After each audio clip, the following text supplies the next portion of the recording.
पुरी जिला Nimapada block छणिजंग अलकुंड panchayat high school पड़ा ताला छात्र छात्री और अभिभावक माने स्कूल फाटक ताला पकाइबा सह 2 दिन हेब धारणा बसी रही। प्रधान शिक्षयित्री अधिकांश समय विशृंखलित आचरण और खाली शिक्षक पदवी पूरण दाबी धारणा दि जाइछि। एपटे मैट्रिक परीक्षा आगक रही बेले गणित इंग्राजी और विज्ञान शिक्षक न पिलांको पाठ पढ़ा को नहीं अभिभावक माने चिंता प्रकट करिसेंती। जेपर्यंत दाबी पूरण न होइछि से पर्यंत धारणा देबे बोली प्रकाश करिसेंती।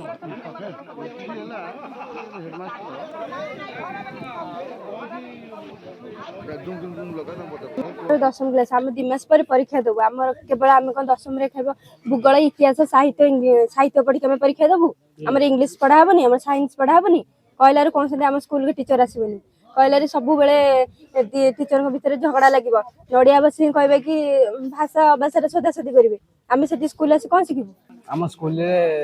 मास्टर ना आम के पढ़ आम इंग्लीश विज्ञान गणित एपर्त बही खोला ना आमर एपर्त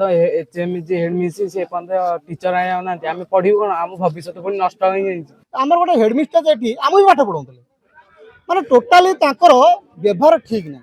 मु परदिन पचारि मैडम परदिन तो कौन मत अभिभावक मैंने आम भी ताला पकड़ कथा होपर गल तो पिलार भविष्य को नष्ट कर दाबी प्रमुख है आम पिला मासर परीक्षा 3टी टीचर ना